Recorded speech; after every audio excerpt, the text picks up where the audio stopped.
நான் நிரந்தரமானவன் அழிவதில்லை, எந்த நிலையிலும் எனக்கு மரணம் இல்லை. வணக்கம்.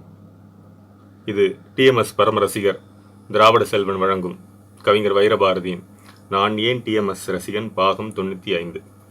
இந்த 5 பாகத்தில் சதம் என்றால் 100, சதம் என்றால் பூர்த்தி என்று கூட அர்த்தமாகிறது. ஆனால் ஐயாவை பொறுத்த வரைக்கும், ஐயாவின் அனுபவங்களை பொறுத்த வரைக்கும் சதகோடி 100 ஆண்டு என்று அந்த சொற்றொடர் அல்லவா, அதே போல் அது வளர்ந்து கொண்டே இருக்கிறது. இன்னும் நிறைய பக்தர்கள், நிறைய ரசிகர்களுடைய ஐயாவின் அனுபவங்களை பகிர்ந்து கொள்ளவும் இருக்கிறோம். இன்றைய ஆரம்ப அனுபவம், ஐயாவை உங்களுக்கு தெரியும், இறைவன் சத்யசாய் பக்தர். அவர் 2 கண் போல அவருக்கு, ஒன்று இறைவன் முருகன், இன்னொன்று இறைவன் சத்யசாய். அவர் முன் அமர்ந்து பக்தி பாடலை பாடுகிறார். எவ்வளவு பெரிய கொடுப்பனை என்று பக்தர்களுக்கு தெரியும். அவர் எவ்வளவு பெரிய பூர்ண அவதாரம் என்று பக்தர்கள் உணர்ந்திருக்கின்றனர். இன்னும் நிறைய கோடி மக்கள் உணர இருக்கின்றனர். இதில் பாடும்பொழுது நீ கண்ணனைப் போல், முருகனைப் போல், ராமனைப் போல் என்று பாடிக்கொண்டிருக்கிறார். இடைமறித்து, என்ன எல்லாத்தையும் போலங்கிற, அவன் கண்ணன் இல்லையா, நான் ராமன் இல்லையா, நான் முருகன் இல்லையா என்று கேட்கிறார். ஐயா உடனே, ஐயா அவங்க சாமி, நீங்க அவதாரம் என்கிறார். ஐயாவிற்கு இந்த இடத்தில் கண்ணன், ராமன் இவர்களெல்லாம் அவதாரம். ராமன், கண்ணன், ஷிரடி சாய், சத்யசாய், பிரேமசாய், இந்த வரிசை. ஐயாவுக்கு அவர்களெல்லாம் சாமி என்ற ஒரு ஆழ்ந்த ஒரு உணர்வில், சாமி அவதாரம்ங்கிறதுலாம் பெரிய ஒரு வித்தியாசம்லாம் கிடையாது. என்னன்னா, அவதாரம் என்பது அவதாரம், கீழ் இறங்கி வருதல், அவ்வளவுதான். சூரியனுடைய ஒளிக்கதிர்கள் கீழ் இறங்கி வருகிறது.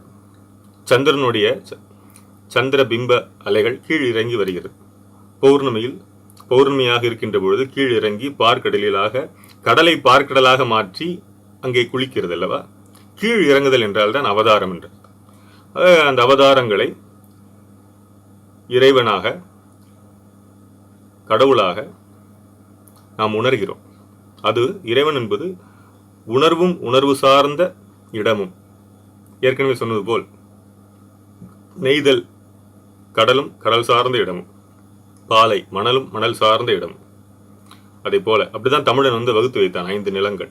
அதே போல இறைவன் உணர்வும் உணர்வு சார்ந்த இடமும். இப்படி எடுத்துக்கலாம். அனுபவமும் அனுபவம் சார்ந்த இடமும். அனுபவம் இருப்பவர்கள், அனுபவம் இல்லாதவர்கள், இப்படித்தான் நான் பார்க்கிறேனே தவிர ஆத்திகன் என்று நான் பார்க்கவில்லை. ஆனால் அவனுக்கு அனுபவம் கிடைக்கல, அவ்வளவுதான். அனுபவம் கிடைக்கும் பொழுது எது சத்தியம், என்ன ஒரு வியப்பான ஒரு விந்தை இந்த பிரபஞ்ச ஆற்றல், இந்த பிரபஞ்ச ஆற்றல் இறை ஆற்றலாக. இது ஏன் சொல்கிறேன், இந்த அனுபவம், புட்டபர்த்தி அனுபவம். உடனே ஐயா சொல்கிறார். சொல்லிய பிறகு அது ஐயா சொன்னது 2 வேறுன்னு நினைத்து விட்டு சொல்கிறார். 2 ஒன்று தான். ஆக அவதாரங்களை சாமி என்று அழைப்போம், சுவாமி என்றுதான் அவரை அழைப்போம். பிறகு அவர் பாடுகிறார், நீயே கண்ணன், நீயே முருகன், நீயே ராமன் என்று அவர் எழுதி இசையமைத்த பாடல். இன்னொரு அனுபவம், மேல்முருகத்தூர் செவ்வாடை மக்களை எல்லாம் அங்கே பார்க்க முடியும். பொதுவாக செவ்வாடை என்றால் கம்யூனிஸ்ட் என்று ஒரு ஒரு பதத்தையே மாற்றி, செவ்வாடை என்றால் ஆதிபராசக்தி அம்மன் என்ற ஒரு தன்மையை அந்த நிலம் ஏற்படுத்தியது. பொதுவாக கருப்பாடை என்றால் ஒரு கழகம் சார்ந்து அப்படி என்று எல்லாம் மாற்றி சபரிமலை என்ற ஒரு தன்மை வந்துவிட்டது. நல்ல ஒரு வளர்ச்சி, நல்ல ஒரு ஆன்மீக எழுச்சி, மலர்ச்சி. இதில் அவர் ஒரு முறை அங்கே மேல்முருகத்தூருக்கு ஐயா டிஎம்எஸ் போகிறாரு. பங்கார் அடிகளாரை பார்க்கும்போது அவர் சொல்கிறார், உள்ளே போய் கோயிலுக்கு சன்னிதானத்துக்குள்ளே போயிட்டு அங்கே தியானம் பண்ணிட்டு வாங்க என்று சொல்கிறார். ஐயா போகிறாரு. அங்கே அமர்ந்ததில் தியானம் செய்து வருகின்ற பொழுது எப்படி இருந்தது என்று கேட்கிறார். என்ன இருந்தாலும் என் அப்பா முருகன் மாதிரி வராது என்கிறார். அதுதான் பக்தி. அதற்காகத்தான் நான் சொல்கிறேன். இதை நீங்கள் உணர்ந்து கொள்ள வேண்டும். அவருடைய ஆரம்பகால முருக பக்தி, முருகன் மேல் எழுந்த ஆழமான நம்பிக்கை என்பது அவருடைய வாழ்க்கையில் பலிக்க ஆரம்பித்தது. பொதுவாக அனுபவம் ஏற்பட நம்பிக்கை இன்னும் இறுகும், இன்னும் அதிகமாகும், இன்னும் ஆழப்படும். நம்பிக்கை இல்லாமல் உங்களுக்கு அனுபவம் கிடைத்தாலும் நம்பிக்கை வரும். அனுபவம் கிடைத்த பிறகு நம்பிக்கை வரலாம். நம்பிக்கை வந்த பிறகும் அனுபவம் ஏற்படலாம். நம்பிக்கையோடு நாம் அதை அணுகின்ற பொழுது, அனுபவம் வரும்பொழுது நம்பிக்கை ஆழமாகும் என்று சொன்னேன் அல்லவா? நம்பிக்கையே இல்லாமல் இருக்கிறார்கள் இறைவனின் மேல். திடீரென்று ஒரு அனுபவம் வரும். திடீரென்று நிலையாமை. முதல்ல இறைவன் நமக்கு நிலையாமை தான் கொடுப்பான். எதுவுமே நிரந்தரம் அல்ல. மரணமாகவோ, சில விபத்தாகவோ, சில உடல் சார்ந்த மனம் சார்ந்த ஒரு அதிர்ச்சி, இப்படிதான் ஆட்கொள்வான் இறைவன். அருணகிரிநாதருங்க அப்படித்தானே. எத்தனை இறை அடியார்களை நீங்கள் எடுத்துக்கொள்ளலாம். இதில் ஜாதி மதம் கடந்து அப்பாற்பட்ட நிலையில்தான் அந்த இறை சக்தி நம்மை ஆட்கொள்கிறது. இது இப்படி பேசிட்டே போனால் ஆன்மீக பிரசங்கம் ஆகிவிடும் என்பதால் இந்த நேரத்தில் ஐயா அப்படி ஒரு பதில் சொன்னது இவ்வளவு பெரிய என்னை போன்ற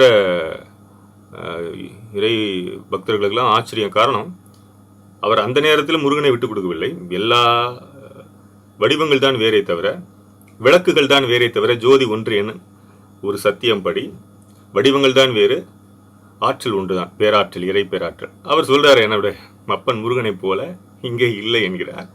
அந்த ஒரு சத்திய பிரமாணம், அந்த ஒரு இதய திறந்த பேச்சு, இதுதான் ஐயாவிடம் எனக்கு ரொம்பவும் பிடித்தது. நான் அவரிடம் எந்த ஒரு டோஸ் வாங்கினதில்லை. நாகேஷ் அவர்கள் சொன்னதை போல ஐயாவிடம் அந்த எம்ஜிஆர் சிவாஜி அவர்கள் பேசவே தயங்குவார்கள், பயப்படுவார்கள், ஏதாவது சொல்லிவிடுவார், இப்படி ஏதாவது சொல்லிவிடுவாரோ அப்படின்னு.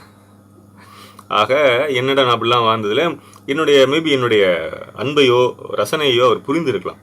இந்த ஆத்மா மிகவும் சக்தி வாய்ந்த ஆத்மா அல்லவா, அதனால் அப்படி ஒரு தன்மை இருந்திருக்கலாம் என்ற ஒரு யோசனை, ஒரு ஆழ்ந்த உணர்வு இந்த நேரத்தில் எனக்கு ஏற்படுகிறது. ஆக அவருக்கு பளிச்செடுகின்ற பேசுகின்ற இந்த ஒரு இரு அனுபவமும் அவருடைய திருமகனார் பால்ராஜ அண்ணா அவர்களிடம் சொன்னது. அதை உங்களோடு பகிர்ந்து கொள்வதில் மகிழ்ச்சி அடைகிறேன். இந்த இரண்டாவது அனுபவத்தில் அவருக்கு இருக்கின்ற முருகனுடைய பக்தி, ஆழமான பக்தி, இன்றைய டிஎம்எஸ் பண்பாட்டு சரித்திர நூலில் இருந்து இதோட தொடர்ச்சியாகத்தான் நாம் அதை பார்க்க போகிறோம். ஆள் செய்யாததை நாள் செய்யும் என்று ஒரு தொடர். எவ்வளோ பெரிய அருமையான தொடர் அல்லவா? சில பேர் நமக்கு உதவாமல் இருக்கலாம், ஆனால் அந்த நேரத்திலும் நாள் உதவும், நேரம் வரும்போது சொல்லுவாங்களே. அதில் நம்பிக்கையாக இருந்தவர் ஐயா டிஎம்எஸ் அவர்கள். முருகன் அருள் பெற்றவர்களுக்கு கலை உலகில் வெற்றி இருக்கின்றது என்பதை உணர்ந்து அவர் முருக வழிபாடு ஆரம்பித்தவுடன் அவருக்கு ஏற்பட்ட அதுதான் நம்பிக்கை. முதல்ல அன்பு, முதல்ல ஈர்ப்பான்னு கூட வச்சுக்கலாம். வாதி நீங்கள் அப்படியே போயிட்டே இருந்தீங்கன்னா ஈர்ப்பு. முருகன் அழகன், முருகனாலே அழகு தானே, முருகு என்ன அழகுன்னு அர்த்தம். ஈர்ப்பு, ஈர்ப்பிலிருந்து ஆரம்பித்து அன்பு, அன்பிலிருந்து ஆரம்பித்து நம்பிக்கை, நம்பிக்கையிலிருந்து வருகிற பொழுது அவர் வாழ்க்கையில் சந்திக்கின்ற அனுபவங்கள், மடைமாற்றங்கள், இவையெல்லாம் அனுபவமாக ஏற்பட்டு பக்தியை ஆழப்படுத்துகிறது. இப்போதான் மடைமாற்றம் வரும். இப்படி இருக்கின்ற பொழுது உலகம் போற்றும் பாடகனாக வந்ததுக்கு எத்தனை ஜென்மங்களில் உழைச்சிருக்கேனோ என்று அவர் சொல்கிறார். இதுதான் அவருடைய உரையாடல், அவருடைய வசனம், அவருடைய பேச்சு. அதை அப்படியே உங்களுக்கு பதிவு செய்கிறார். பூர்வ ஜென்ம கணக்குகளை எண்ணி பார்க்கிறார் ஐயா. அதெல்லாம் இருக்குது. இல்லாட்டி திடீரென்று அந்த குடும்பத்திலேயே ஒருவர் மட்டும் பெரிய பாடகர் ஆகுவது, அதுக்கப்புறம் பிறகு பெரியதாக இல்லாமல் இருப்பது, பாடகர் துறையை விட்டு விடுங்கள். இப்போ நிறைய துறையை நீங்கள் எடுத்துக்கலாம். அரசியல், ஆன்மீகம், கலை, இந்த விளையாட்டு. இப்படி இருக்கும்போது திடீர்னு வரும். இப்போ தந்தையை போல மகனுடைய சிறப்பாக இருக்காது. அது கலையோ அது அரசியலோ இது நீங்களே எடுத்துக்கலாம். நீங்களே அதெல்லாம் காரணம் பூர்வ புண்ணிய கணக்குகள் என்று இருக்கு இல்லையா? அது அதுதான். இப்போ நாம் என்ன சாப்பிடுகிறோமோ அந்த ஏப்பம் தான் வரும். பெருங்காய டப்பாவில் பெருங்காயத்தை அடைத்து பெருங்காயத்தை எடுத்தாலும் அந்த வாசனை அதிலே இருக்கும். அதுதான் கர்ம வாசனை என்று இதோட நம்ம ஒப்புமைப்படுத்தலாம். இப்படி இருக்கின்ற சமயத்தில் அவருக்கு எங்கள் வீட்டு பிள்ளை அந்த ஒரு பாராமுகம், புறக்கணிப்பு, எம்ஜிஆரோட அலட்சியம் இதெல்லாம் அவருக்கு ரொம்ப வேதனை அளித்தாலும் அந்த வேதனையானது இறைவனின் பால் அவருக்கு திருப்பியது. அதுதான் பெரிய ஒரு நல்ல செயல் என்று இந்த நேரத்தில் நாம் நினைத்து, அதான் ஒரு அதிர்ச்சி. நான் சொன்னேன், ஒரு அதிர்ச்சி வரும்போது தான் இறைவன் அப்படி ஆட்கொள்வான். இன்றைய பட்சத்தில் அவருக்கு இறைவனை பற்றி நிறைய புகழ்ந்து பாட வேண்டும் என்ற ஒரு எண்ணம் ஏற்படுகிறது. ஏற்கனவே அவர் எச்எம்வியில் செய்தவர் தான். 1950களிலே உங்களுக்கு தெரியும், கேவி மகாதேவன் அவர்கள் தான் பதிவெல்லாம் பார்த்துருக்கும். அவர் தன்னுடைய மானசீக குருநாதரை நினைத்து பார்க்கிறார். பாகவதர் நிறைய திரைப்படங்களுக்கு பாடியிருக்கிறார். ஆனால் 10 ஆண்டுகள் தான் அவருடைய புகழ் இருந்தது. புகழ் உச்சிக்கு இருந்தது. எம்ஜிஆருக்கு புகழ் எவ்வளவு அதிகமாக இருக்கு உங்களுக்கு தெரியும். அதை விட அதிகமாக பன்மடங்கு இருந்தது தியாகராஜ பாகவதற்கு. ஆனால் 10 ஆண்டுகள் தான் இருந்தது. சில படங்கள் தான் அவர் பாடி நடித்திருந்தார். ஆனால் இறைவனை பற்றி தனியாக ஒரு பாடல்களே பாடவில்லை என்ற ஒரு குறை ஐயாவுக்கு இருந்தது. அப்படி நினைத்து பார்க்கிறார். அவருக்கு ஒருவேளை இறை நாட்டம் இருந்து இறைவனுக்காக பாடியிருந்தால் நல்லா இருந்திருக்குமோ. அந்த 10 ஆண்டுகள் தான் அவருடைய அந்த ஒரு புகழ் உச்சியில் இருந்தார். பிறகு சரிந்து விட்டார். அவருக்கு அந்த இறைவனுடைய அனுபவம், அந்த தன்னை உணர்ந்து வாழ முடியவில்லையே என்று ஒரு ஒரு ஒரு ஏக்கம் இருந்தது. என்ன இருந்தாலும் நம்முடைய மானசீக குருநாதரை பற்றி ஒரு எண்ணம் இருக்கும் அல்லவா, நமக்கு அப்படி இருக்கக்கூடாது என்ற ஒரு ஒரு தீர்மானமான எண்ணத்தில் அவர் இந்த ஒரு அதிர்ச்சியெல்லாம் கலந்து இப்படி ஒரு பாராமுகம்லாம் இருக்கும்பொழுது, பாராமுகம் ஏனோ என்று நம் இறைவனை பற்றிய பாடலெல்லாம் இருக்கு இல்லையா, அது மாதிரி திரை நட்சத்திரங்களுடைய பாராமுகத்தினால் இவ்வளவு தூரம் உழைத்தும் இவர்களுக்காக இவர்களைப் போலவே பாடியும் நமக்கு எந்த ஒரு சரியான அங்கீகாரம் எதுவோ இல்லையே அந்த நேரத்தில் என்ற ஒரு ஒரு ஆதங்கம் அவருக்கு தன்னுடைய இஷ்ட தெய்வமான முருகனின் மேல் நிறைய பாடல்கள் பாட வேண்டும் என்று ஒரு எண்ணம் வருகிறது. நியாயமான எண்ணம், சரியான எண்ணம். அதற்காகத்தான் அந்த சம்பவங்கள்லாம் நிகழ்ந்ததோ என்று கூட எனக்கு நினைக்க தோன்றுகிறது. இந்த நேரத்தில் அவர் ஏற்கனவே 1950களில் HME அவங்களுக்கு தெரியும், பார்த்துருக்கோம். அந்த ஒரு பட்சத்தில் HME ஸ்தாபனத்திற்கு தென்னிந்திய வர்த்தக சபை வளாகத்தில் ஒரு ஒலிப்பதிவு கூடம் இருந்தது. இப்போ இசைத்தட்டுகள் விற்பனையை பொறுத்து ஐயாவுக்கு ராயல்ட்டி வரும், அதெல்லாம் அவர் பண்ணிடுவார். ஸோ தனக்கு கிடைக்கின்ற நேரத்தில் தன்னுடைய இஷ்டம் போல தன்னுடைய வரிகளை, அதாவது பக்தர்களுடைய வரிகள், இப்போ ஏன் தன்னுடைய வரிகள்னு சொன்னேன்னா, அவரும் பாடல் எழுதியிருக்கிறார். இறைவன் சத்யசாயுடைய பக்தி பாடல்களுக்கு அவரும் பாடல்கள் எழுதியிருக்கிறார், தானும் பாடல் எழுதியிருக்கிறார். அதற்காகத்தான் அப்படி சொன்னேன். அதை கடந்து பல பக்தர்களுடைய பாடல்களை எடுத்து தானே மெட்டமைத்தார். அது ஒரு பெரிய சுதந்திரம் இருக்கு. தன்னுடைய இசை திறமையும் பிறர் காண கேட்க ஒரு பெரிய ஒரு நிரூபணமாக இருக்கும். அதுவும் பணமெல்லாம் கடந்த ஒரு நிரூபணம் அது. ஆக அவரை இசையமைத்து ராகங்களை எல்லாம் வைத்து, அதுவும் ஜனரஞ்சகமாக மக்களுக்கு பிடித்த வண்ணம் பாடல்கள் மட்டும் அமைத்திருந்தார். இது ரெஸ்ட் இஸ் ஹிஸ்டரிங்கிற மாதிரி இந்த பாடல்கள்லாம் எல்லாருக்கும் தெரியாத, கேட்காத காதுகளே இல்லை. ஒரே ஒரு காதுகள் தான் கேட்கல. இனிமேல் இதுவரைக்கும் பிறக்காத காதுகள் வேணா கேட்காமல் இருக்குமே தவிர, இந்த மண்ணில் பிறந்த உலகத் தமிழர்கள் அனைவரும் அவருடைய பக்தி பாடல்களை கேட்டிருக்கிறார்கள் ஐயாவோட. ஆக இந்த பாடல் சுவாரஸ்யங்கள் நிறைய இருக்கு. எப்படியெல்லாம் அந்த பாடல்கள் அவருக்கு கிடைத்தது, வரிகள் இதெல்லாம் சொல்லும் பொழுது மிக சுவாரஸ்யமாக இதில் பதிவு செய்திருக்கிறார். இந்த அத்தியாயம் 64வது அத்தியாயம். அப்படி இருக்கின்ற போது ஒரு முறை சௌந்தரராஜன் அவர்கள் ஐயாவுக்கு கோவையில் சிவா என்ற ஒரு நண்பர் இருக்கிறார். அவர் லாபத்தில் 10ல் ஒரு பங்கை உண்டியில் போட்டு விடுவார். அவர் கிருபானந்த வாரியார் சுவாமிகளுடைய சீடராகவும் இருக்கிறார், அவருடைய ரசிகராகவும் இருக்கிறார். அதே நேரத்தில் இவரோடு சேர்ந்து பழனிக்கு செல்லும் பொழுது அதில் ஒரு இஸ்லாமிய ஒரு ஒரு ஒரு பையன் அவர் ஒரு பாடலை பாடிக்கொண்டிருக்கிறார். உள்ள முருகுதையா உன்னடி காண்கையிலே அள்ளி அணைக்கையிலே எந்த ஆசை பெருகுதப்பான். ரொம்ப ஆச்சரியமா நல்லா இருக்கேன்னு சொல்லி அவரிடம், ஐயா அப்படியே மலைக்கு போயிட்டு இருக்கும்போது அதை ஒரு பாட்டு கேட்டு அவரிடம் கேட்டு எழுதி வாங்கிக்கிறார். பிறகு தெரிகிறது அவர் ஆண்டவன் பிச்சை என்ற ஒரு மாது, ஒரு சாது, அவர் ஒரு மாது, அவர்கள் எழுதிய பாடல் என்று அறிந்து கொள்கிறார். உள்ள முருகேதாருக்கு தன்னுடைய அபிமான இசையமைப்பாளர் ஜி ராமநாதன் அவர்களுடைய பீம்பிளாஸ் என்ற ராகத்தில் அந்த இசையை அவரே இசையமைக்கிறார்.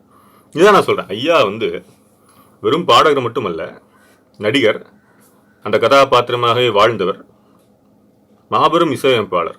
அவருக்கு நேரம் இல்லையே தவிர அவர் பல படங்களுக்கு அவரே இசையமைத்திருக்கலாம், சில படங்களுக்கு அமைத்திருக்கிறார். தொடர்ந்து அதை அமைத்துக் கொண்டிருந்தால் அவருக்கு பாடலுடைய வாய்ப்புகள் இதாகும். ஏன்னா அவர் அதிலேயே ரொம்ப ரொம்ப பிஸியா இருந்தார் பாடுவதிலே. அது உங்களுக்கு தெரிந்த விஷயம்.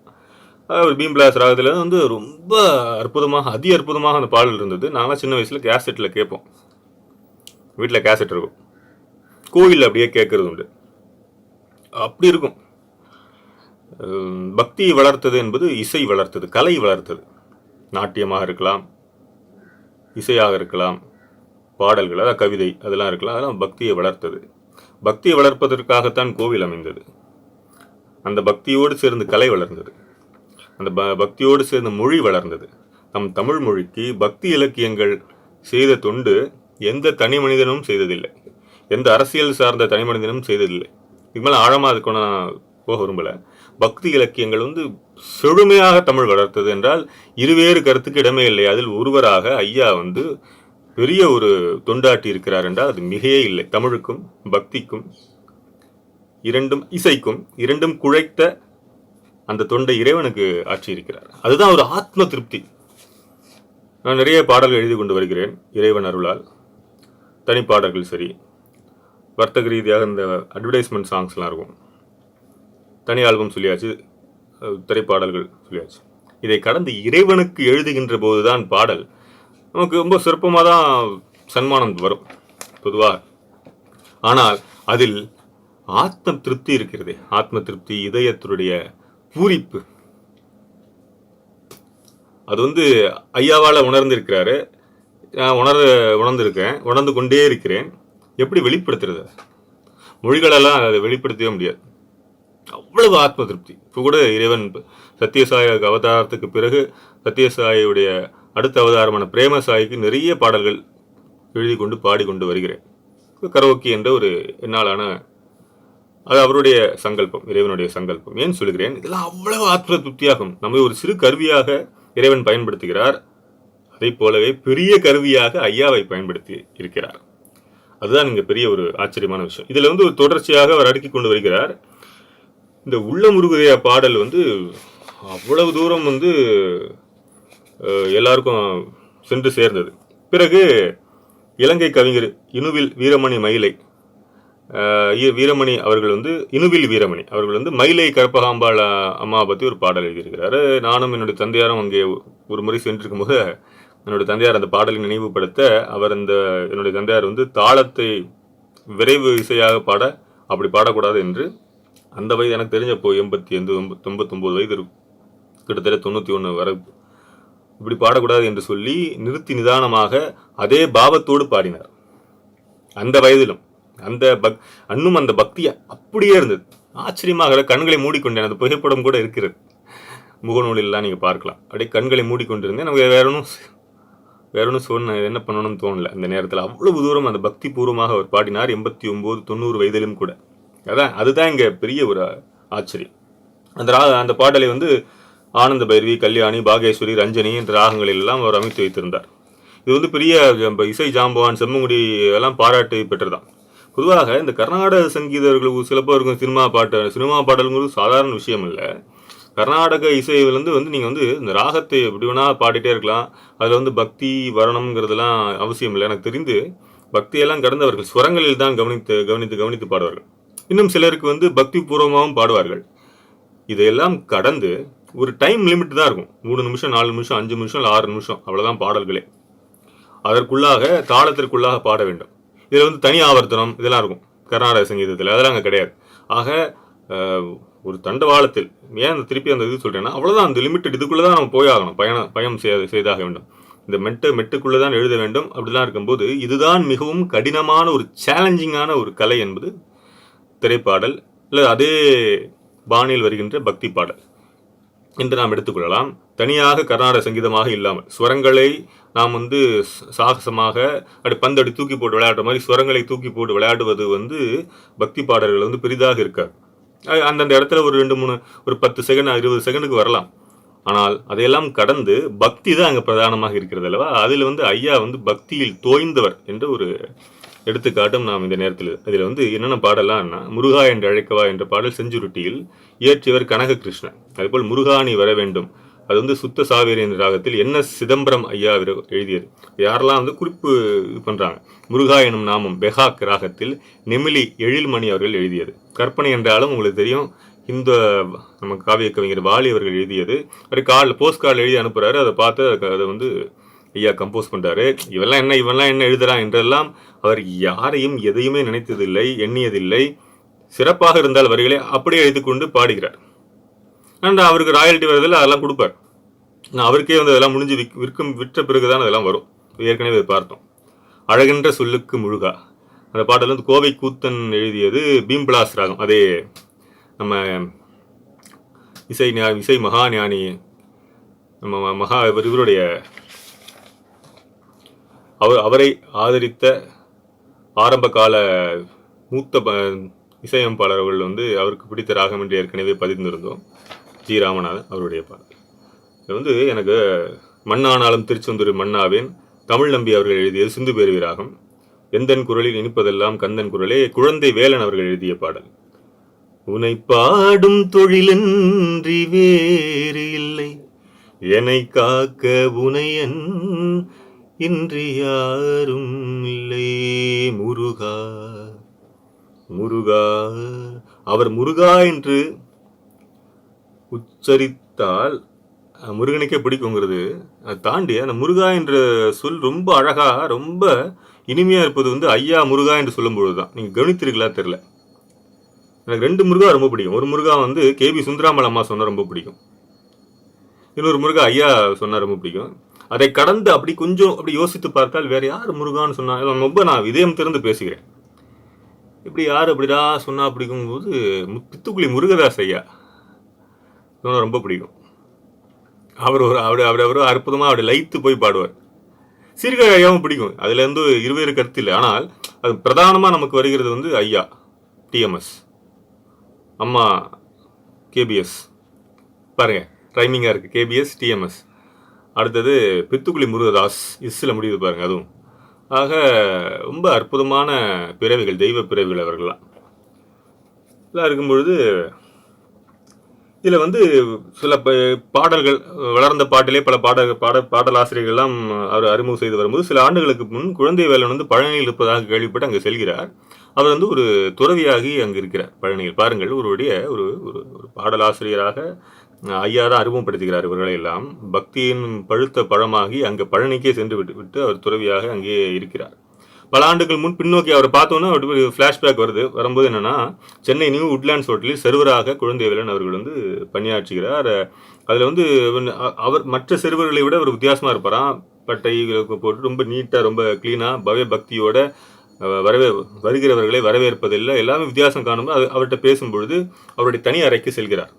ஒரு சர்வருடைய இப்போ நமக்கு தான் இந்த எனக்கு தெரியல இந்த மாநிலத்தில் அப்படின்னு தெரியல. இந்த மாநிலத்தில் தான் அந்த தொழிலில் வந்து இப்போ பாரபட்சம்லாம் பார்க்குறது, அவன் இது இவன் இது. இப்போ வெளிநாட்டில் நீங்கள் எடுத்துக்கிட்டிங்கன்னா ரொம்ப டீசெண்டாக வெளியே, ஆனால் அவங்க வேலை ட்ரைனேஜுக்கு க்ளீன் பண்ணிட்டு வருவாங்க. அவங்களுக்கு அதாவது எத்தொழில் செய்தாலும் அத்தொழில் மேன்மையானது என்ற ஒரு உணர்வு அவர்கள்ட்ட இருக்குது. அதை நம்ம பார்த்துக்கணும். நம்மகிட்ட இல்லாதெல்லாம் அங்கே நல்லது இருந்தால் அங்கே எடுத்துக்கணும். அதுதான் ஒரு புத்திசாலித்தனம். ஆக இது நம்ம நாட்டில் இந்த லேபர் டிக்னிட்டி ஆஃப் லேபருங்கிறது குறைவாகி விட்டதோ என்ற ஒரு எண்ணம் இருக்கிறது. அது இருக்கு. அந்த எண்ணம் வந்து தவறு. எந்த தொழிலும் மேன்மையான தொழிலே இல்லையா?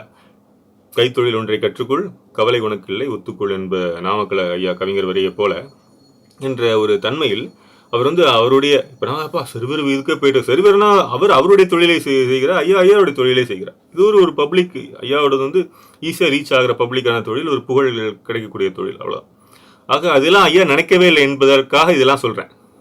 அவர் ஒரு சர்வர், அவருடைய இடத்திற்கு நாம் ஏன் செல்ல வேண்டும் என்ற ஒரு ஆணவமே இல்லாத ஒரு தன்மை, அதுதான் தெய்வீகம். ஐயா வந்து அங்கே போயிடும் போது அங்கே சில புத்தகங்கள்லாம் இருக்குது. அப்படி மணக்கு தான். அவர் சின்ன ரூமில் ஜவாதெல்லாம் அந்த சாம்பிராணி புகழெல்லாம் மறந்து அவ்வளவு பக்திமயமாக அந்த அறை இருக்கிறது. அதிலிருந்து எடுத்த வரிகள் தான் இதெல்லாம். எந்தன் குரலில் இனிப்பதெல்லாம் கந்தன் குரலே. அவரே இசையமைத்தது. பாருங்க, இசை எவ்வளவு இன்னமும் அழியாமல் இருக்கிறது என்றால் அந்த இசை எவ்வளவு ஆழமாக இருக்கிறது. அதுக்குரிய சாஸ்திர சங்கீதம் அப்படியே வைத்துலாம் அவர் பண்ணல. அதில் ராகங்கள் இருக்கிறது, நம்ம எல்லாம் உங்களிடம் பகிர்ந்து கொண்டேன். அதை கடந்து அதை லாபகமாக ஜனரஞ்சகமாக மெல்லிசை மாமன்னரை போல வழங்க வேண்டும் என்ற ஒரு உத்தி இருக்கிறது அல்லவா? அதிலும் ஐயா சிறந்தவர், மிக தெளிந்தவர், கனிந்தவரும் சொல்லலாம். பாகவத ஐயா பக்தி பாடலை குறித்து சவுந்தரராஜன் ஐயாவோட கண்ணோட்டம் வந்து நம்ம வந்து இவரை சொல்றாரு, இவர் தவறாக நினைச்சிருவாங்கன்னு சொல்லி அதெல்லாம் என்னை பொறுத்த வரைக்கும் சரியா தான் சொல்றாரு. அவர் பாகவதர் ஐயா வந்து பாடிக்கணும் இறைவனை பற்றி.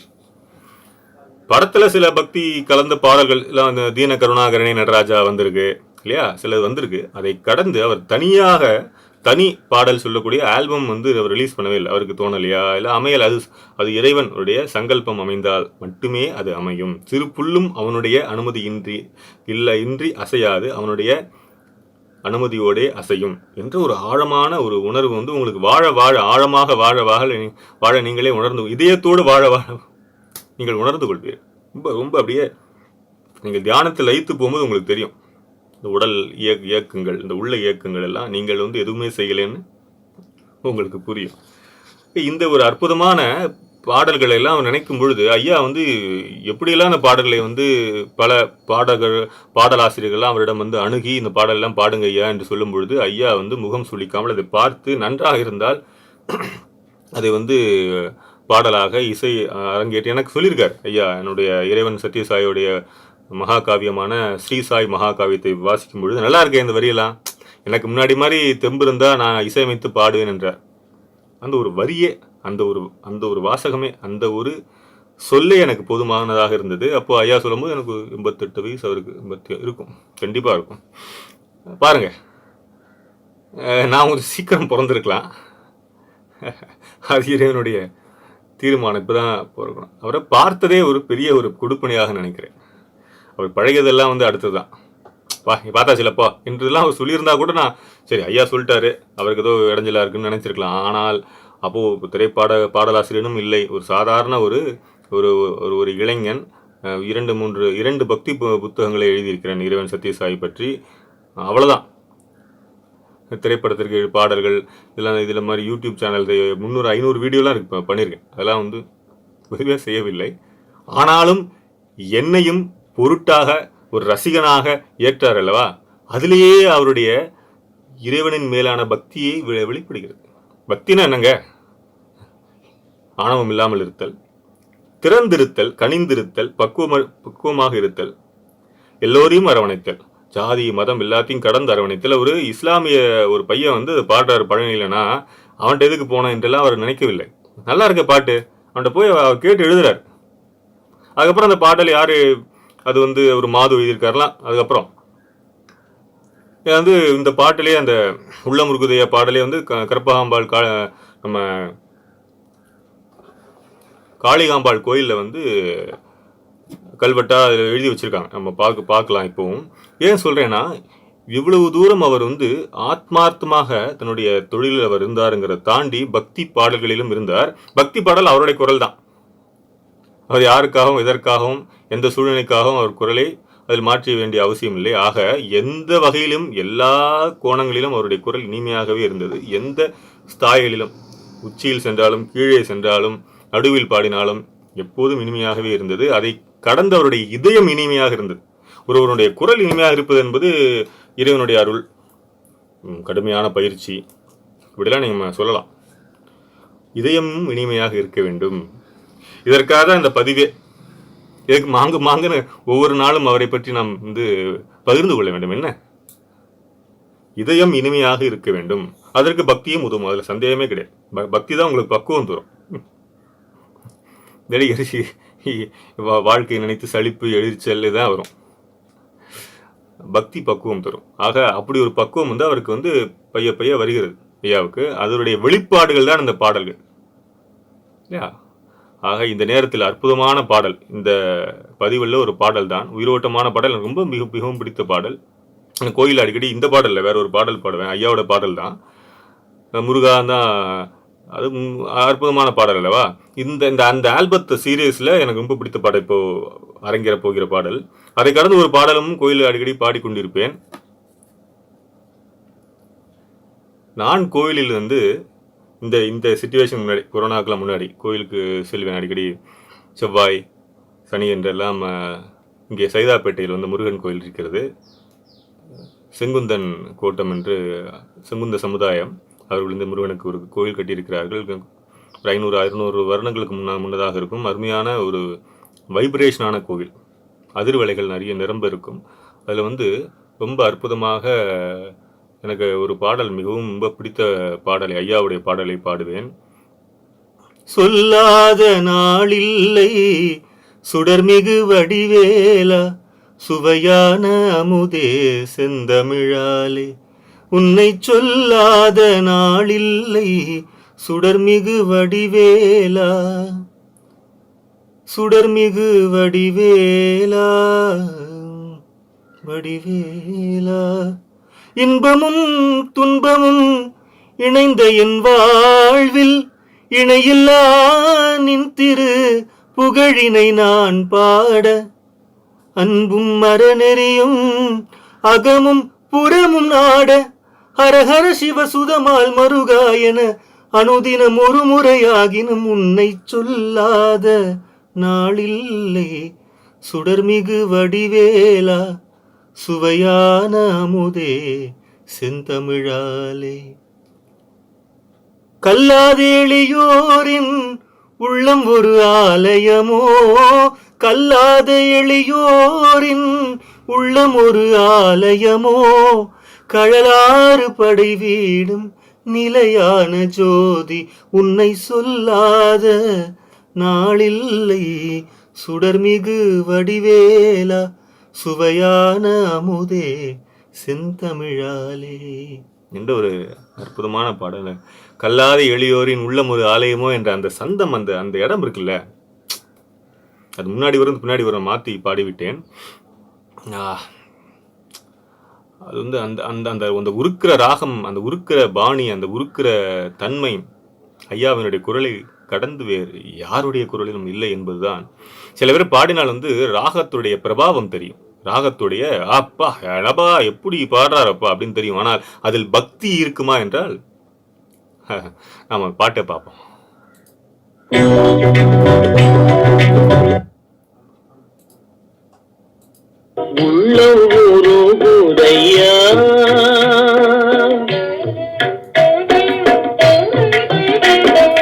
இந்த இதுல வச்சிருக்காருல இந்த இன்ஸ்ட்ருமெண்ட், ஸ்ட்ரிங் இன்ஸ்ட்ருமெண்ட், அப்பா அப்படி ஒரு ஆனந்தம்.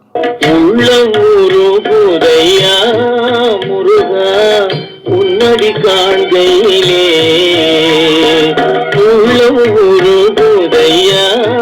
முருகா உன்னடி காண்கையிலே,